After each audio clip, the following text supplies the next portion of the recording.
Yan, binabakuran na itong ano, itong sa may tabi ng paligi. Paano hindi babakuran yan? Ayan, may bisita na nga ako. Ayan, bisiro. Kila Susi yan, galing sa likod yan. Doon kila nakapwesto yan, kila Malin. Doon nakapwesto kanina yan. Ngayon, dito na.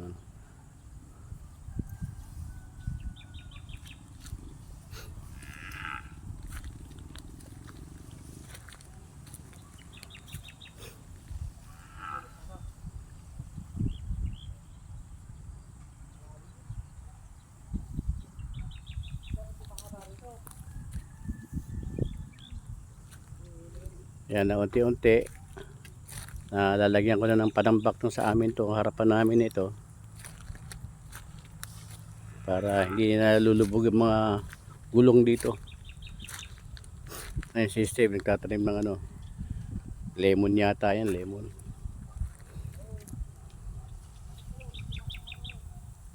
Tapos yan ko na rin itinanim yung iba. Ngayon nagdala si Kiko yung ano nila Jaime ng saging na latundan saka Los Baños daw yun. Eto, umorder ulit ako ng panambak, dito ko naman lalagay. Darating maya maya na konti. Ayan, tiyataboy yung ano, baka.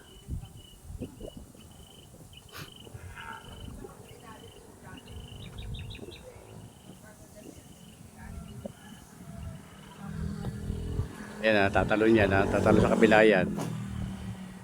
O yun, sinira na yung bakod natin talaga. Diyan na dumadaan.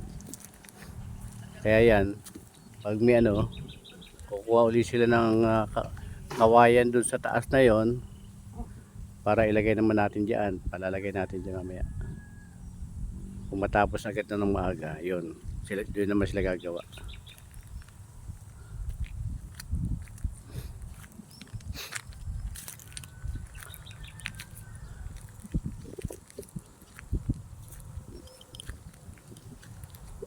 Kaya sinasabi ko nga ako, doon sa pagitan natin nagtatakundring saka sa nanay, kailangan mabakuran na yun para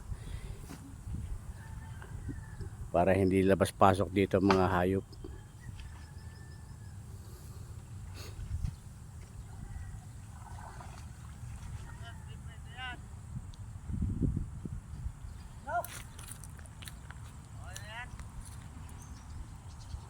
Kawayan yata yan.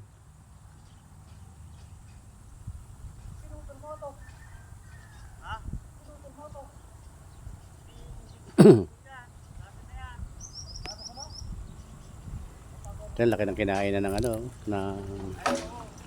ng ano, paligi. Hindi na po pwede maglagay sa gawi rito kasi puro mga ano na yung ilalim, matitigas na. Yan na lang ang lupang tinututukan niya, kaya yung isa may tukod na. Kasi hindi na kumakapit yung ano, yung bayog. Kaya may tukod na yun. Kaya pag natambakan naman na yan, yun, wala nang problema rin yan. Kasi pag nabuhay yung bayog na yan, matibay na rin yan. Kaya binabubuhay ko para kumapit yung ano hindi kainin ng tubig yung ano, yung lupa dito.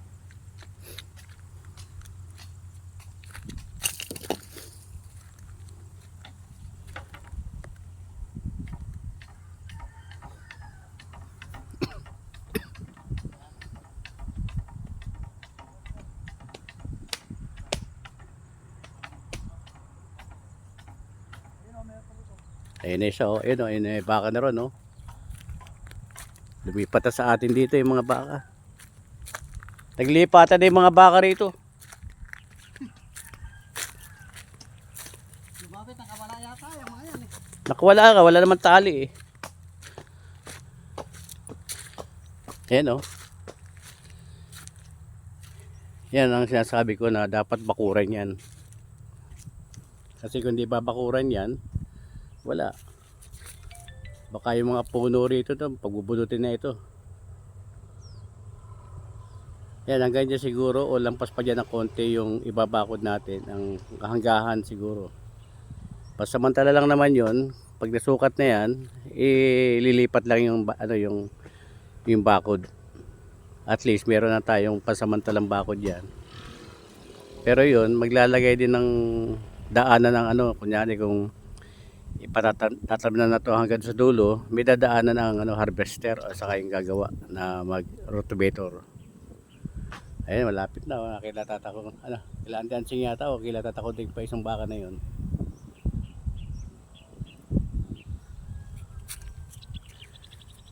Yan ang gusto kong mawala talaga dito na makontrol natin yung labas-pasok dito ng mga hayop at tao.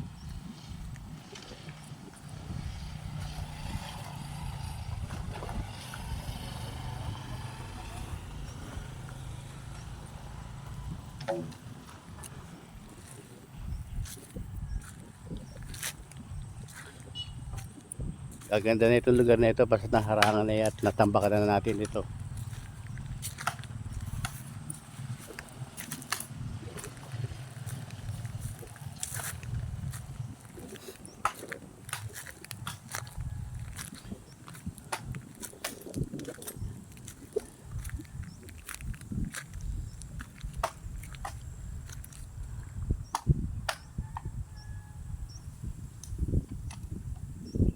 Kaya kailangan umpisahan natin tong maayos to.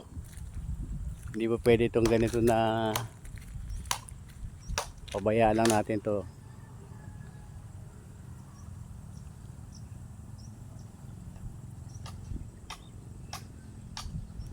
Jopel, lagay ka rin ng bayog doon na buhay.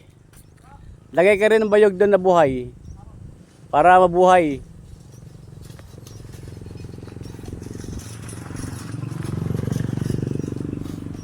Yan, sweldohan natin yan. Bali 600 per day. Dalawa sila. Kaya 1-2. Pag naayos naman na yan, minsan lang naman yan pag naayos yan, wala tayong problema. Makokontrol na natin yung mga tao, hayop na labas-pasok dito. Dito na to, upo na to. Dito na to. Sige, pwede na siguro rin yan. Pasamantala lang naman yan eh. Pangsamantagal. Pasok mo ng konti. Malayo ka na. Konti lang, konti. Mga, yan, okay na yan. Ay, di, dati yan eh. Konti lang. Yan, okay na yan.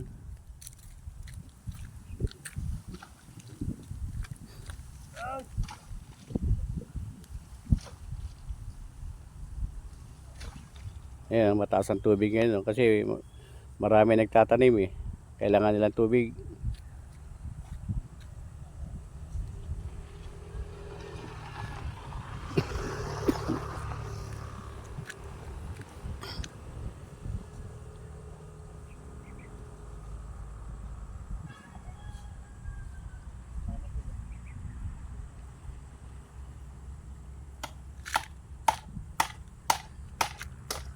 Unti-unti gastos.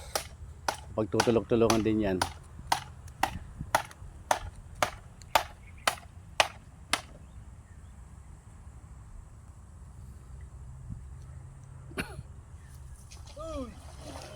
Oh, lumubog na. Ayan kita mo nga lumubog na. Yung tinutungtungan yan, palanas na. Ibig sabihin parang bato na ng malalaki nasa ilalim. Yan ang tinatawag na palanas.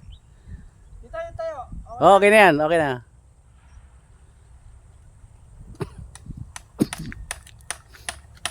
Nalublog na si Kiko.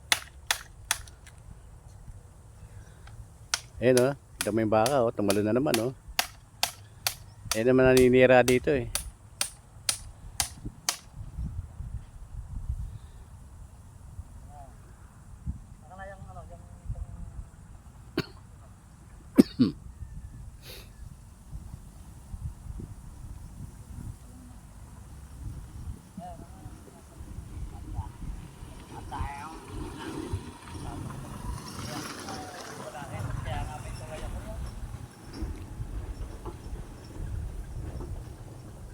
Alam mo nga, oh.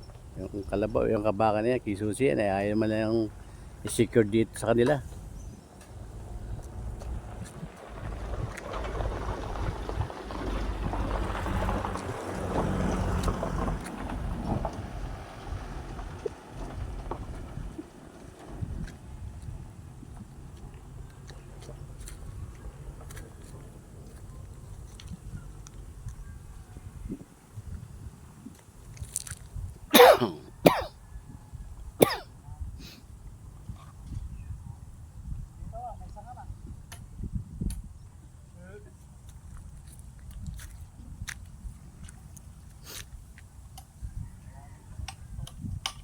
Huwag mo na tanggalin yan. Umahong ka na. Malamig-lamig dyan sa baba eh.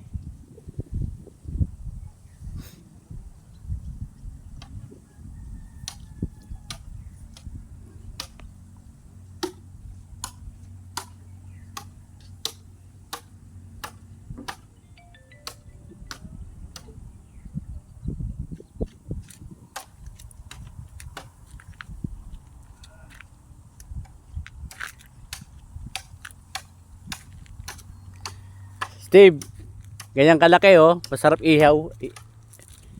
Ganyan kalaki, masarap ilitsyon. Muro lang daw yan eh. Yung mga ganyan eh, nakikita ko parang nasa mga 20 hanggang 30 mil eh. Kailan kaya matupad ang gusto ko mangyari? Maglitsyon ng ganyan. Ha? Matutupad din niya. Sana nga.